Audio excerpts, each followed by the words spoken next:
Amanda's tummy. Hi everyone, welcome to my channel. My name is Tanya and it's been a while since I've posted a video. So if you are new on my channel, please don't forget to hit the subscribe button so you can see more videos when I post. And if you are not new, thank you so much for coming through again. So anyway, the reason that I have not been posting videos lately simply been because of COVID-19. As a lot of us know, COVID-19 changed a lot of our lives, and for some of us it really did change our lives. For me, I would like to really think that it changed my life for the better, because I wouldn't be where I am today. And for a lot of people, when they see where I am today, which I will show you in the videos that are coming, a lot of people would think that, oh, okay, she's just playing this as if she likes it, but she really doesn't. Honestly speaking, I love where I am right now, and I love how my life is going on where I am right now. I have peace of mind. I can focus on other things. I've started my business, which I couldn't do with where I was before. So yeah, I really honestly like to think that it really changed my life for the better, I think, for me and my family. So anyway, before lockdown happened, after we got married last year, me and my husband bought land somewhere in Pretoria, which was previously a plot. So part of a plot, and then the guy sold it. I'm not sure of the finer details, but my husband knows all about that. So what happened is, we bought land, my husband and his twin and his wife. So we bought our own part and they bought their own part. So we bought the land, and the land was just sitting there. And you know that thing when you're staying in a flat and you're like, some of you know, we lived in a flat in Sunnyside. So a lot of people would be like, well, we were like, we're gonna build, we're gonna build, we're gonna build, we're gonna build, we're gonna do something on the land, we're gonna move there once it's developed and all of that stuff. And we kept staying in a flat and paying rent. And only when COVID-19 hit, we realized that we are in trouble financially, because we lived in a flat, remember, and it was a 2-bedroom flat. And for us to, I've always been a person who hates spending a lot of money unnecessarily.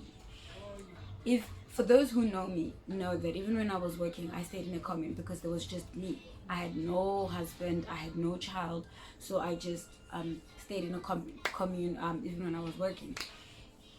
And then I met my husband, and my husband was staying in a flat, and he didn't want to move to a commune because it was small. It was too small for him. Now there's 2 of us, so we decided that, okay, let's move to your flat, and then the 2 bedrooms we put in students, right? But we all know students don't pay a lot of money, and the rent was about 6.5 excluding water and electricity. So now they pay about 4,000 rands. We still have to cover the 2.5 remaining from the rent, and then we have to pay for electricity and water. So it was a lot of money, and we have a child, and we have to look after ourselves. And he was the only person working. I was the stay-at-home wife. So yeah, things really got hard, because as soon as COVID hit, the students knew they would not be able to afford rent, so they went back home, right? So now we are left with the whole flat. We are left with the 6.5 bill, excluding water and lights. So you can now imagine the strain. And we still have a baby who still needs clothes, shoes, food, whatever other essentials that baby do need, and all of that needs money. And we had to come to a decision of, okay, the rent keeps piling up. As soon as COVID hit, we had all of this to consider, that, you know, we now are left alone. We have to cover this whole rental bill, and at the same time we have to get water and lights, and at the same time we have to look after ourselves. And the worst part is, remember, it was just my husband that was working. When COVID hit, his business suffered, because no one's gonna come for lessons, no one's gonna get their license done, no one wants to be around anyone, and all that stuff. So his business completely died at that time. So we had to live on whatever money we had saved up and whatever little that we had. And so yeah, guys, we had to survive on whatever little that we had, and we had to save that up, and we had to make sure that it lasts us long enough. And we didn't know how long COVID would last.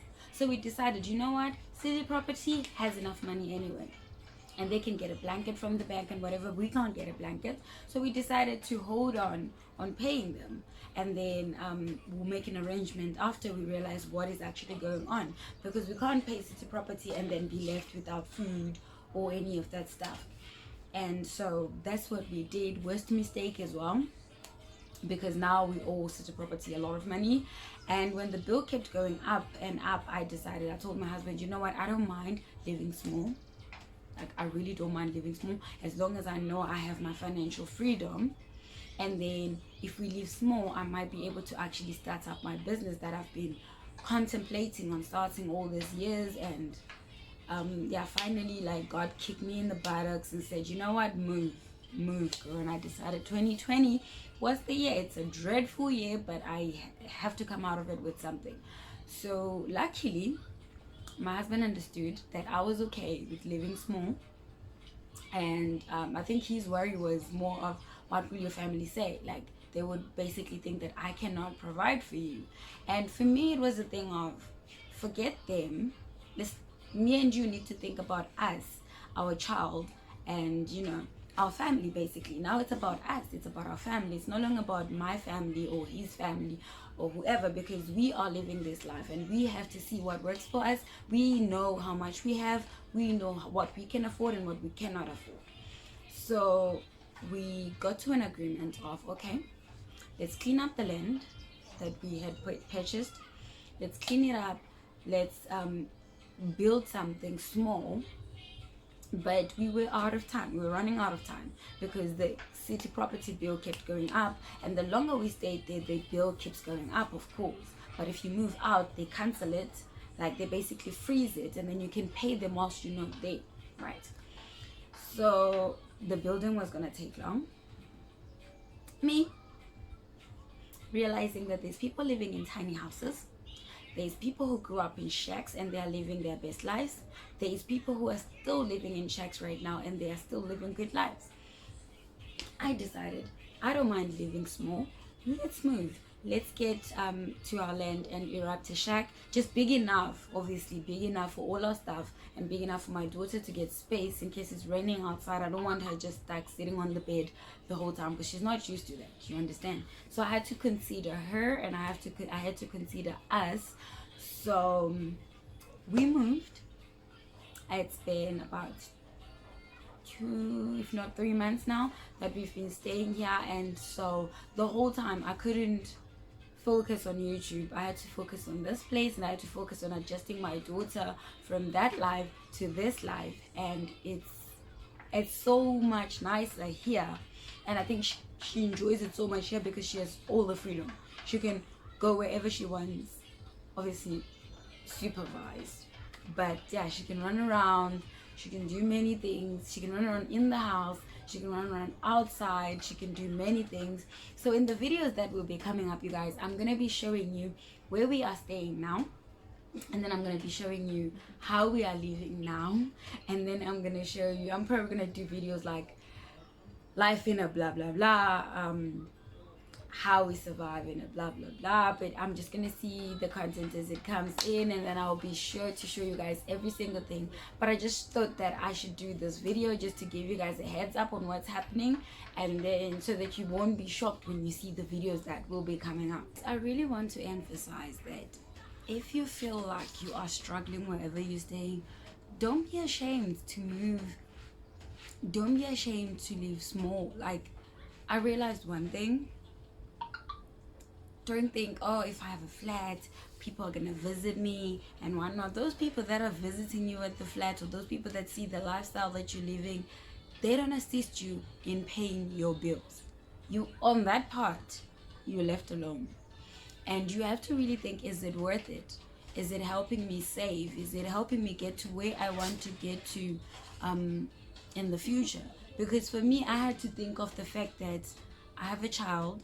I want to leave something behind for my child, and I'm not going to waste all of my money that every single month I have to give out a lot of money for rent and water and electricity and all of that stuff, just so that I can keep on staying in a flat. And the advantages of where I'm staying now anyway is exactly what I've been wanting. I've been wanting a garden. I couldn't get a garden at the flat because I like to plant my own vegetables. But I couldn't get that at the flat. But now where I am, I get to have that. And I get to decorate this place the way I want to. Well, for now, until I can actually build a house. But at the same time, I get now to save up for building the actual house whilst I'm not stressed up with rental money. I'm not stressed out about electricity money, water money, like the whole lot. Because when you put electricity, water, and rent together, it's a lot of money, guys. So now here where I am, I pay for water and electricity, but that's it. I'm not paying rent because I'm living on my land, and then I put up my own shack that's got, the government's got nothing to do with my shack, so I don't get to pay anyone anything, guys. The joys of being a mother. How can I help you?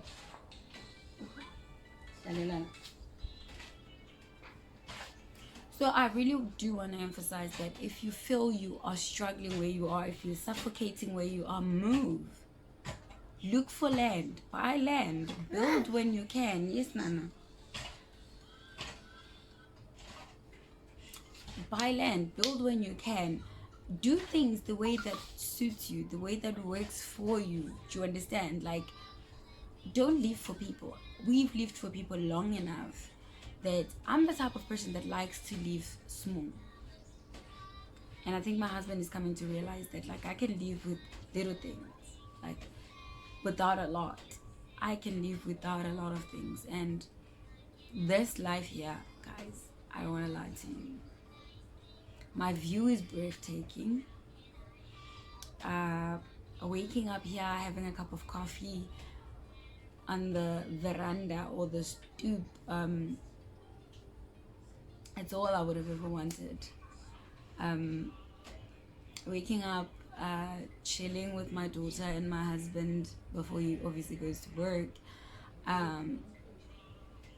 It's everything. It's everything I want. And now I feel like we have more family time without the stress of him thinking, oh, he has to get this much and this much and this much. I really want you guys to know that it's okay to move small. It's okay to live small.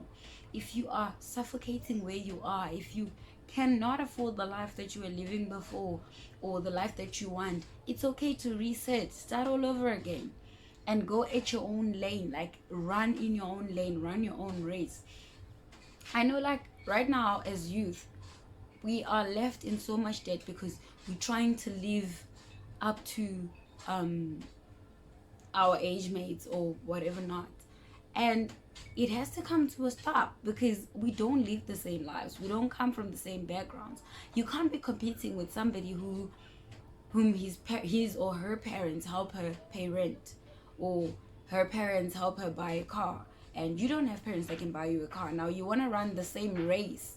Now you have to go loan money to get yourself a car so that you can be equal to that person. But you're never going to be, because they don't have to pay a monthly installment for a car and for rent and for whatever other things that you're paying for, and they have parents assisting them. If you don't have, start from scratch. Be you, do you. It's okay to reset. I've learned that it's okay to reset. If I had not resetted my life, I mean, thank God to coronavirus, to COVID-19, I have resetted my life. If I had not pressed the reset button, you guys, I wouldn't have started a monthly hair product. I would not have, because there wouldn't have been any funds to start that. Like, I've been contemplating to start that for so long, and there never was any money to start that. And there's other businesses that I also wanted to start, but you couldn't start them at a flat.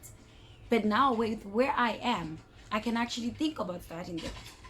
I can actually do those. I can actually start those, like, without even a lot of money, because I already have the space. Do you understand? So look at what works for you. Look at what benefits you and your family. And if you are a single person, then, well, you can do almost anything, because you don't have to worry about anyone. You don't have to worry about a child or a husband or a wife. You can literally just live your best life. And you don't want to live your best life on credit, you guys. Like, I've lived my life on credit, and right now all I'm doing is paying back my debts and it's bad when you see how much money is going out. But right now it's okay because I'm just focusing on closing those accounts and closing those debts so that I can start again. I can start afresh without debt, without debt, not debt, debt. But yeah, like a lot of us are okay now with living in debt as Africans. Like black people, we're living in so much debt. Honestly speaking, I don't have a problem with people that are buying townhouses and people that are getting home loans and people that are getting bonds and whatever not. But I really am standing with the EFF on this one. Like, black people need land. Black people need land because it's not every black person that can afford a bond, a home loan, or just to buy a townhouse cash. Like, people are struggling as it is. People are dying to get those RDP houses, and I feel like the government has been promising people RDP houses for so long, but at some point, if you cannot give people RDP homes, at least give them land so they can try and do something for themselves. They can try and pick themselves up from the ground. I mean, people cannot live off those, what is it, those 350 rand grants. I mean, it was a good help to those people, but it cannot last them a long time. I mean, what do you buy with the 350 rands if you're a family man? Exactly. Not a lot. Because, okay, let's count it. 350 rands. Millimil 10 kgs is what? About 120. Maybe you end up having to buy cabbage and whatnot and cooking oil because there isn't a lot of money for you to actually buy meat. So now you're going to live off maize meal, off pap, veggies, because you can buy your cabbage because that lasts, unlike spinach. You can't even buy drinks, and now it's Christmas. Kids want Christmas clothes. Kids want Christmas clothes. Kids want toys. Kids want Christmas. And there is no money. And after Christmas is New Year. Kids want fireworks, crickets. And after New Year is bloody back to school shopping. With what money? With what money? If all your money is going to these real estate companies, if all your money is just going somewhere else and not actually in your home and it's not actually building you. Now I get to sit down with my husband and be like, okay, this is the little that we have. Okay, we can work with this, we can work with this, we can do this with that, we can do this with that, and we can actually move on with life. Do you understand? Like, there's so much that we couldn't do before that we can do now. But some things, obviously, they need discipline. You can't be like, oh, now that I can save 1,000 rands, let's blow it up. You can't do that. You have to now start saving. You have to now think about, okay, what could I not do before? What could I not achieve before? And to achieve this and this and this, what do I need to do? How do I need to save? You can start coming up with other strategies of saving, and you can actually do a lot. You can actually have a lot. Honestly speaking, you guys, I am loving my life. Like, my husband denies me every single time, and I think my husband's twin brother, he's always like, you overacting, you like overplaying this, it can't be that great. Honestly speaking, for me, it is that great. I get to spend time with my daughter, not feeling guilty about finances and my husband working and stuff like that, because I'm working now, but I can still be with my daughter whilst I work because I make my products, I'm selling them.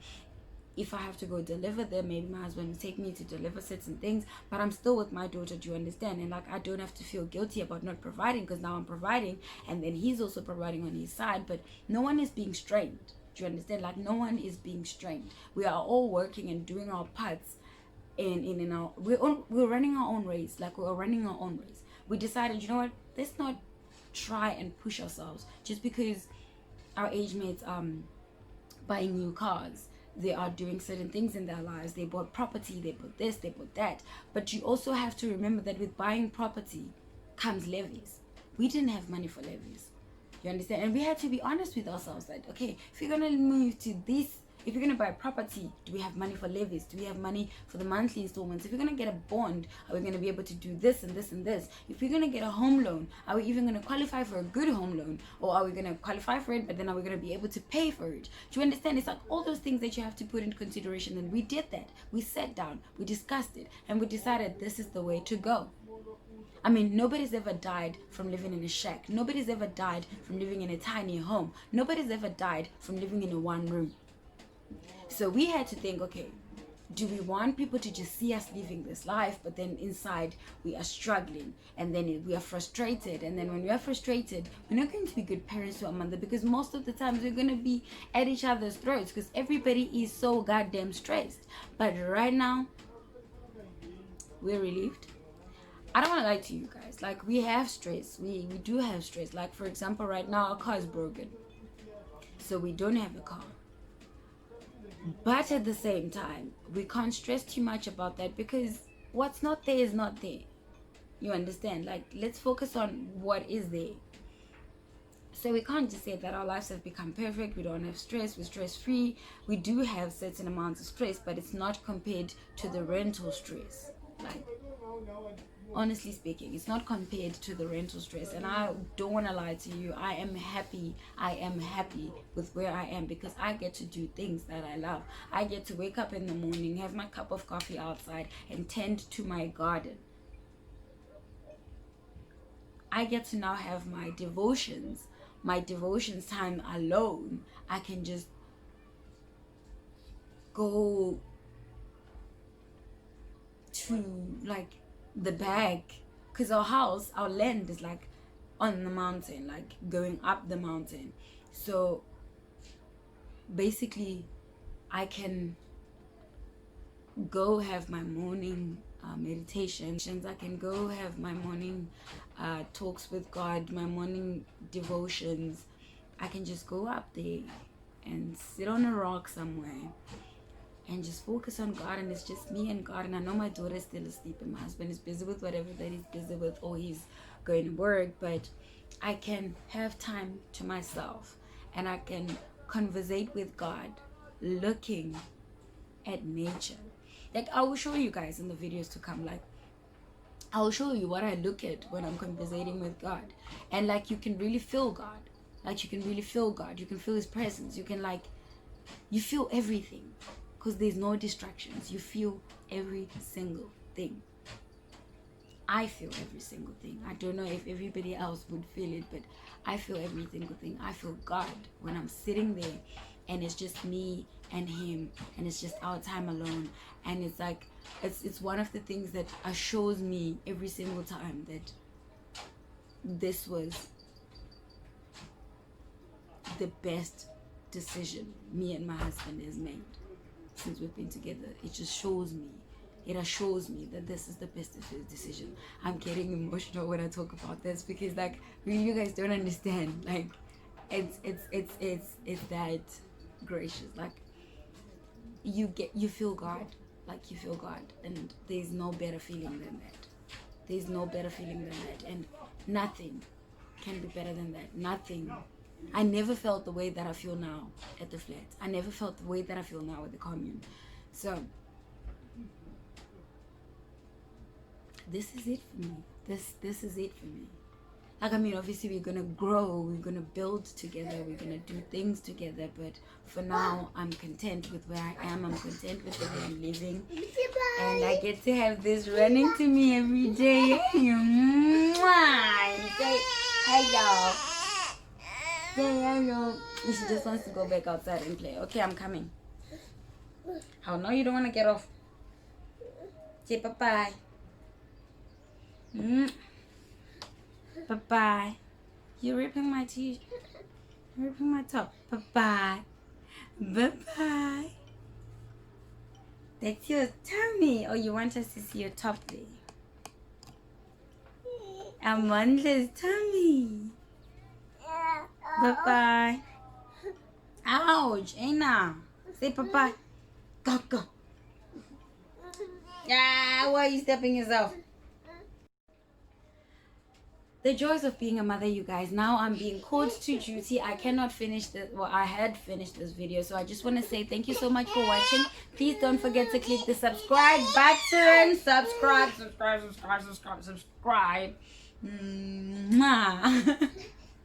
Please don't forget to click the subscribe button and click the like button if you enjoyed this video, and I hope to see you guys soon. Bye. Bye bye. Bye bye. Good girl. Bye bye. You want to stop?